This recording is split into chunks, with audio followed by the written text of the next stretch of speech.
High, আমি আবার চলে আসলাম খাওয়া নিয়ে তোমাদের সামনে। আর দেখো আমি ভাত নিয়ে নিচ্ছি। আজকে শুক্রবারের দিন, অবশ্য দেরি করে ঘুম থেকে উঠেছি তো। আর ঘুম থেকে উঠে যা পেরেছি সেটাই কিন্তু রান্না করে নিয়ে আসছি। আর এখন আমি খেতে বসছি। আসলে ছুটি পেলে কি মনে হয় জানো, যে ঘুমাই থাকি আর একটা কাজ করতে ইচ্ছে করে না, মনে হয় সারাক্ষণ একদম রেস্টে থাকি, কোনো কিছু ভালো লাগে না। খালি মনে হয় খালি একটু বসে থাকি, শুয়ে থাকি, এরকম একটা বিষয়।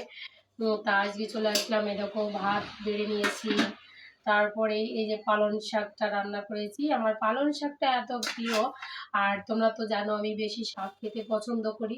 তারপরে দেখো এই যে শিং মাছ দিয়ে আলু দিয়ে আর বেগুন রান্না করেছি। আর এটা দিয়ে আমি কিন্তু খেতে বসছি। আর কি বলবো, আমার সব সময় যদি তরকারি সবজি থাকে, অর্থাৎ শাকটা থাকে, আমার কিন্তু আর কোনো কিছুই ভালো লাগে না। এই দেখো শাক দিয়ে আমি এখন ভাত খাবো।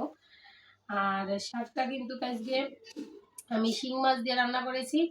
শিং মাছ দিয়ে রান্না করলে আর মানে পালং শাকটা আরও বেশি সুন্দর স্বাদ চলে আসে।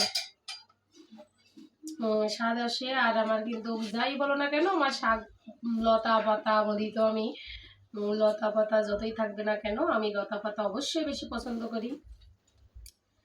আর এখন আমি ভালো করে মাখিয়ে নিচ্ছি, মাখিয়ে নিয়ে কিন্তু আমি খাবো। আর কি বলবো, পালং শাক তো আমার পালং শাক সব থেকে বেশি, আমি সবসময় পালং শাক খেতে পছন্দ করি, অনেক অনেক।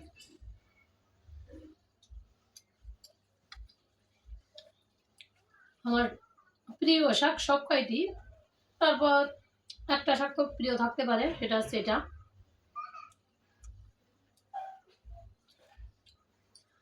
আর বলো তো, যখন বাড়ি থাকি তখন শুধু মানে কি বলবো, একটা কাজ করতে মন চায় না, সব কাজ পড়ে থাকে। ছুটি পেলে সারাক্ষণ, গতকালকে ছুটি পেয়েছি, সারাক্ষণ শুয়েছিলাম। আর আজকে ঘুম থেকে উঠেছি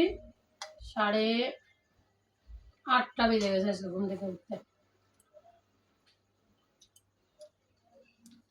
তখন কি করেছি, 8টায় ঘুম থেকে যখন উঠেছি, তখন আমার বড়মশাই রুটি এনে দিয়েছে, কলা, চা। ঘুম থেকে উঠে ব্রাশ করে খেয়ে নিয়েছি রুটিটা। আর এখন বাজে কত, প্রায় 11টা বাজতে গেল, 10:30টার উপরে।